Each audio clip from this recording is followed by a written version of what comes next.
blitz, despite the fact that he was fighting this 96,000 front war because Israel didn't do nothing, okay?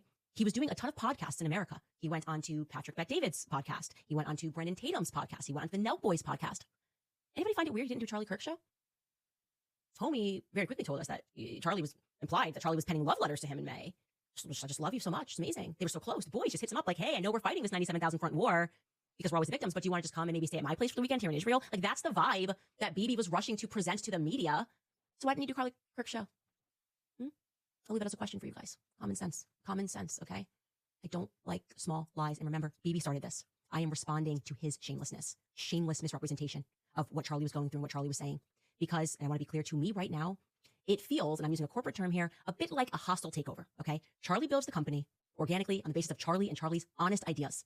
Suddenly, that company's got a lot of money, and Charlie's honest ideas are starting to change or maybe add more color. And now he's getting financial threats. He's being called names. Increasingly, he's being told who and what he's allowed to speak to, and he's taking a stance. He's taking a stand privately up to these people, and then it doesn't matter anymore because Charlie's dead, and those very same people who were pressing him are now doing, very quickly, trying to set in stone that, oh, Charlie, essentially, the energy is Charlie died for Israel. He's just one of us. Nobody ask any more questions. That is literally untrue, and we're not going to allow it, okay? It's just not. What he said was completely untrue. Charlie didn't hate Jews. He loved Jews. He had tons of friends who were Jews. He loved the state of Israel. He loved going there. He did not like Bibi Netanyahu, and he said that to me many times, and he said it to people around him many times. He felt that Bibi Netanyahu was a very destructive force.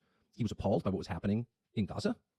He was, above all, resentful that he believed Netanyahu was using the United States to prosecute his wars for the benefit of his country, and that it was shameful and embarrassing and bad for the United States, and he resented it. Didn't hate Netanyahu. He wasn't out there with a placard saying that, but he certainly expressed that to me and a lot of other people. And there's no question that Bibi's defenders on the internet will call me a liar or a kook, but that's a fact. And enough text messages exist that I think it can probably be verified in pretty short order. Not that it needs to be, because that is true. Shortly after that speech, there was a very intense attack on Charlie, and to some extent on me, not that I really noticed. YouTube has now taken down a video in which Charlie Kirk questioned whether or not on October 7th, the Israeli government issued a so-called stand-down order. Did somebody in the government say stand down? Well, the reality is that Charlie Kirk, in his questioning, was exactly right. Last year, we put together a series of videos specifically about October 7th, and in it, we talked specifically about this issue. Was there a stand-down order that was issued by the Israeli government that prevented the military from going in and rescuing people, taking them out of this situation where they were being held by Hamas? Again, what Charlie Kirk said there was correct, but here's the proof that backs it up.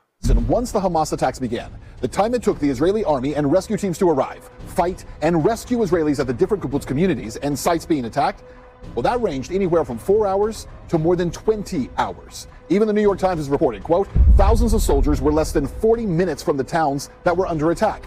So why did it take so long for help to arrive? And we've discussed how days before the festival, 2 entire brigades of soldiers were taken away from the area of the Gaza border and then sent to the West Bank.